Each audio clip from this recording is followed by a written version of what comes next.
পাকিস্তান ও আরব আমিরাতে শুরু হতে যাওয়া চ্যাম্পিয়ন্স ট্রফির জন্য ১৫ জন ম্যাচ অফিসিয়ালের নাম ঘোষণা করেছে আইসিসি।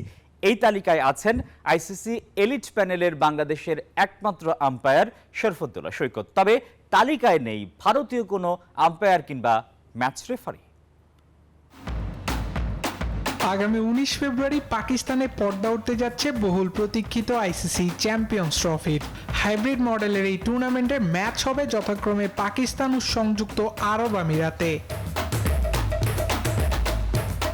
এবার চ্যাম্পিয়ন্স ট্রফির জন্য ১৫ জন ম্যাচ অফিসিয়ালের নাম ঘোষণা করেছে আইসিসি। ৮ দলের এই টুর্নামেন্টে আম্পায়ারিং এর দায়িত্বে থাকবেন ১২ জন। তাদের মধ্যে আছেন বাংলাদেশি আম্পায়ার শরফুদ্দৌলা ইবনে শহীদ।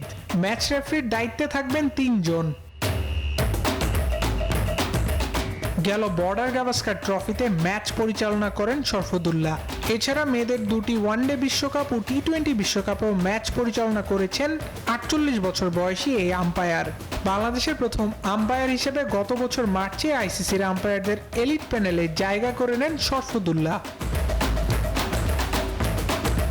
তালিকায় আরও আছেন Kumar Dharmasena, Chris Gaffaney, Michael Gough, Adrian Holdstock, Richard Illingworth, Richard Kettleborough, Hasan Raza, Paul Reiffel, Rod Tucker, Alex Wharf ও জোয়েল হুইলসন।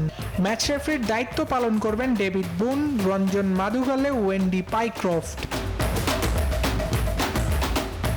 পাকিস্তান ও আরব আমিরাতে ১৯ ফেব্রুয়ারি থেকে শুরু হবে চ্যাম্পিয়ন্স ট্রফি। ৯ মার্চ ফাইনালের মাধ্যমে পর্দা নামবে আইসিসির এই মেগা টুর্নামেন্টের। আল দাইয়ান, নিউজ 24।